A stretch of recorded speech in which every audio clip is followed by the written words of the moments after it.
Hello and welcome to video lecture series in sociology. Today we are going to discuss chapter 8 titled as Social Movements from your textbook Social Change and Development in India.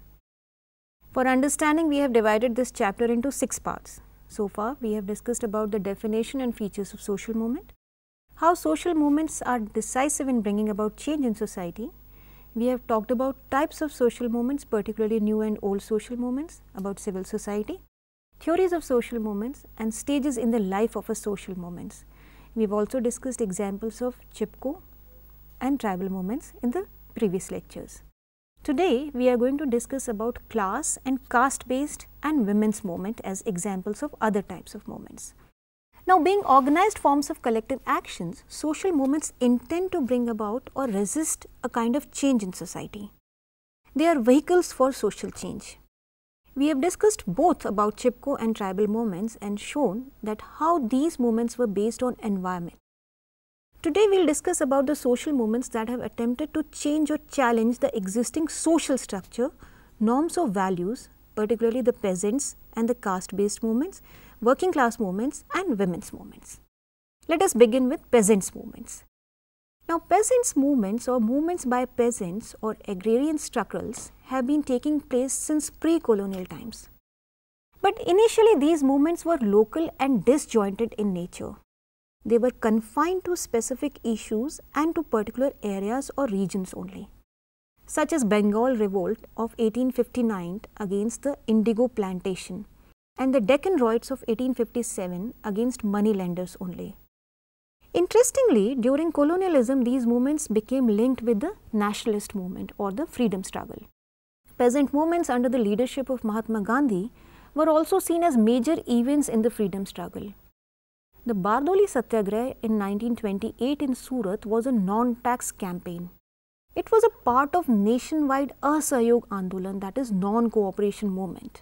It was a campaign of refusal to pay land revenue. The Champaran Satyagraha in 1718 was also against indigo plantation.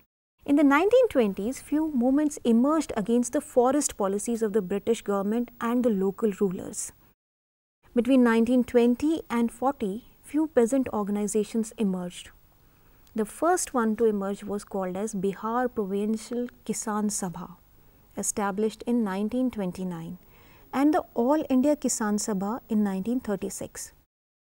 These organizations demanded freedom from peasant workers and all other classes from economic exploitation. At the time of independence, there were two important cases of peasants' movement. One is Tebhaga movement in 1946 and 47, and other one is Telangana movement from 1946 to 51. Now, let us discuss about Tebhaga movement briefly. As the name suggests, Tebhaga, from teen part or 3 parts, was a struggle of sharecroppers in Bengal and North Bihar for 2/3 share of their produce instead of the half that they were getting conventionally. The Kisan Sabha and the Communist Party of India, that is the CPI, supported the movement. Telangana movement was direct against the feudal conditions in the princely state of Hyderabad and was led by CPI again. The central concern for the peasants was land, but the nature and the issue changed after India gained independence. After independence, the important issues were land reforms, zamindari abolition, declining importance of land revenue and public credit system. The new farmers movements began in 1970s in Punjab and Tamil Nadu, the regions of the Green Revolution particularly. These movements were regionally organized, were non-party and also involved farmers rather than just the peasants.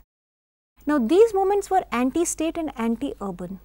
The focus of their demand was related to the pricing of the crop, which has gone up because of the Green Revolution.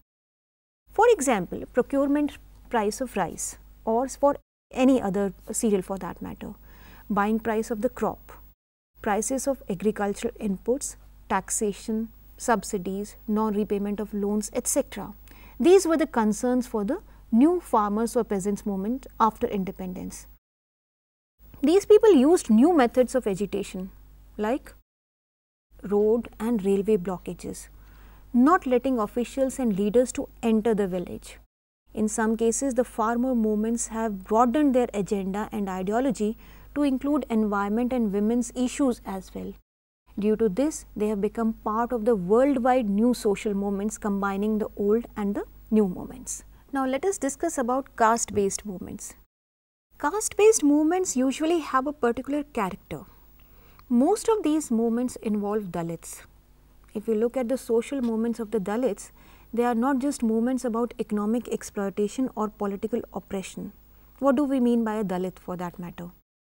Dalit means the poor and the oppressed people. It refers to those who have been deliberately kept at the bottom of the social hierarchy by those who are above them in the social hierarchy.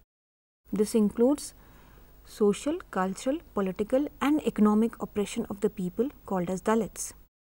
The term Dalit was first used by new Buddhist activities, the followers of Babasaheb Ambedkar in early 1970s. The word Dalit indicates denial of any right as a human being and justifies caste hierarchy and discrimination. They are a struggle for self-determination, recognition as a fellow human being, for dignity, for respect and self-confidence. But there has not been any pan-Indian Dalit movement, and they have mainly remained region or area specific. These struggles or movements are for abolishing discriminatory practices against caste, untouchability and stigmatization. These movements were initiated during the social reform movement in India in early 20th century. Different movements with different ideologies have highlighted different issues pertaining to Dalits. But all of them assert or stand for a Dalit identity. Again, there is no precise meaning of what they mean by it, but the issues or concerns are against discrimination. Despite differences in the nature of Dalit movements and the meaning of identity, there has been a common quest for equality, self-dignity and eradication of untouchability and for the respect of these people. Some of the major Dalit movements are the Satnami movements in Chhattisgarh plains in eastern Madhya Pradesh, Adi Dharma movement in Punjab, the Mahar movement in Maharashtra, the socio-political mobilization among the Jatavs of Agra and anti-Brahmin movement in South India. There is a surge in identity-based movements in contemporary India, and much of the politics in present India is based on the issue of identity and is mobilizing Dalits to a large extent. Like peasant movements, the backward caste movements have emerged both in colonial and post-colonial contexts. During colonialism, much of the structure of state and society and privileges were based upon the caste status and caste divisions, and somehow the caste system entered the institutional life. The horizontal unity between castes strengthened as groups united themselves, but interestingly, they began to lose its ritual content and became more secularized for political mobilization. The term backward classes was first used late in 19th century. It was used in Madras Presidency from 1872, in the princely state of Mysore since 1918 and in Bombay Presidency from 1925. Since 1920s, a number of caste-based organizations have emerged in different parts of the country representing the backward castes or which are also called as the backward classes. The increasing visibility and participation of Dalits and OBCs in politics and social movements of self-assertion led to a resurgence of a feeling of collectivity among the upper caste. As a reaction, the presence of caste in modern India is widely debated. It has been argued that positions of power and privilege have been occupied and dominated by the upper caste people, whereas upper castes claim that with increasing opportunities and secularization, caste distinctions no longer hold any importance or any meaning and the caste system is breaking down. You must be aware of the ideological divide on the issue of reservation between different caste communities. It is claimed that as compared to the pre-independence era, the socio-economic condition of all social groups, including the Dalits, caste and tribes, has improved. But the core issue remains that how much has it improved? How these groups, especially the downtrodden sections, stand in comparison to the rest of the population. Scholars point out to the existence of caste and class nexus in contemporary times.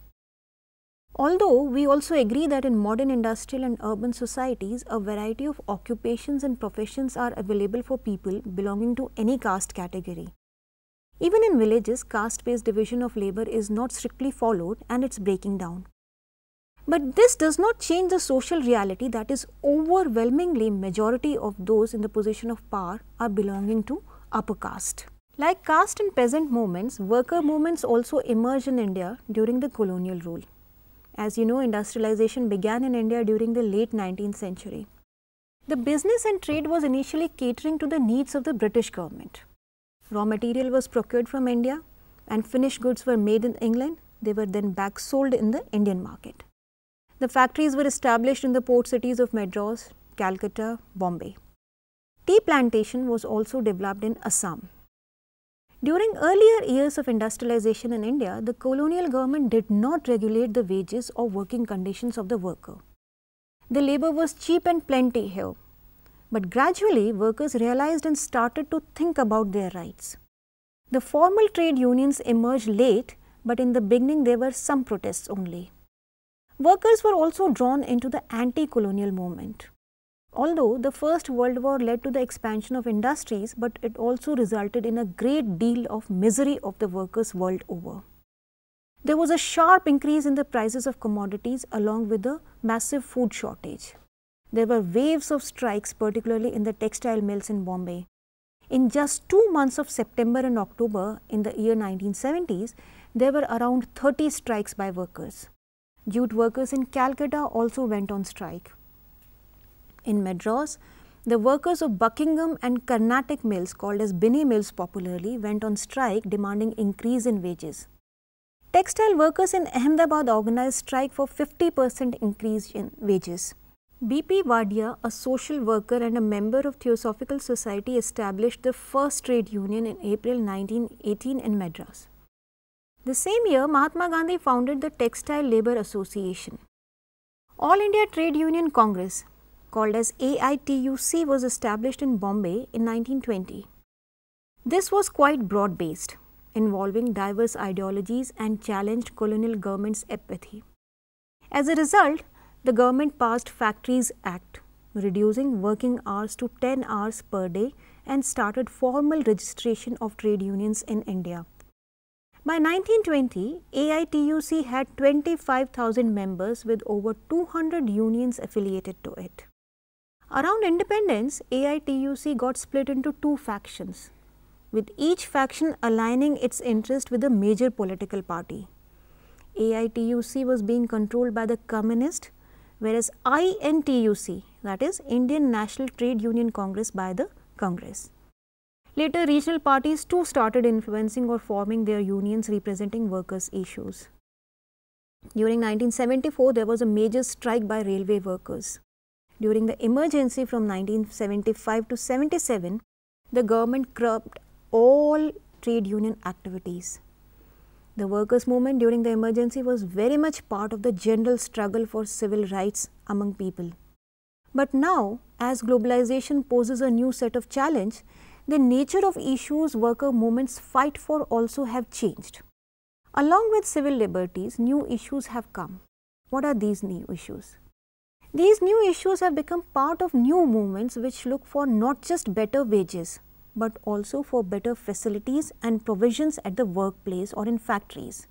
They ask for leave benefits, medical benefits, retirement and pension schemes, women's issues including provision of daycare facilities for children of working women, gender equality at workplace, equal work and equal pay issues. A number of women's organizations at local and international level have also emerged during the 20th century. The Women's India Association in 1917 was the first to begin with. All India Women's Conference AIWC was established in 1926. National Council for Women in India was established in 1925. These are some of the organizations set up during the social reform movement and freedom struggle. These organizations focused on women's issues, although they began with a limited focus but gradually widened their interest and functional areas also. For instance, AIWCE began with the idea that women's welfare and politics were two separate subjects or spheres. Later it was realized that, can the Indian man or woman be free if India remains a slave? How can we remain dumb about national freedom, the very basis for all the great reforms? So they decided that women must participate in the fight for freedom. The social movements created an environment in which women issues could no longer be ignored, but at the same time women were also part of the freedom struggle. In fact, women participated in peasants, tribal and social reform movements and also in worker movements in large numbers. They were also involved in the process of nation building in the post-independent India. 1970s saw a revival of women's movements in India. It was also the period of second phase of feminism emerging world over. Although the central concerns were similar to the previous movements, but now there was a different ideology, strategy and organizational structure of these movements. The new concerns included domestic violence, gender equality at the workplace, same wages, equality of opportunity for women in the same profession, breaking of glass ceiling, reservation for women. Although all women are discriminated against men, but there are different concerns for different categories of women such as educated or working women, Dalit or upper caste women. Interestingly, what has happened now, there has been a growing understanding that even men are constrained by social norms, not just women. For example, men in patriarchal society feel, or they are taught to feel, that they must be strong and successful. Men are not expected to express their emotions. A gender-just society allows freedom to both men and women. The issues when we talk of gender are no longer confined to women only. They involve men as well as women. Women's movement advocated for the rights of the movement, but gender issues are concerned about both men and women together. Read more about social movements to enhance your understanding about gender-based movements, women's movement, tribal movement or caste-based movements. To conclude, let's quickly summarize this chapter. We began discussing features of social movement in this chapter. We discussed about social movement and how social movement is a vehicle for social change. We discussed about various types of social movements, namely reformist, revolutionary, redemptive, alternative, reactionary. We differentiated between new and old social movements. We discussed about various theories of social movements and also about the stages in the life of a social movement. Then towards the end, we understood broad categories of social movements like environmental movement and taking specific cases of Chipko Andolan, caste-based movements, tribal movements, workers and women's movements in detail. So this is all about the story of social movements. You enjoy reading this chapter. Thank you.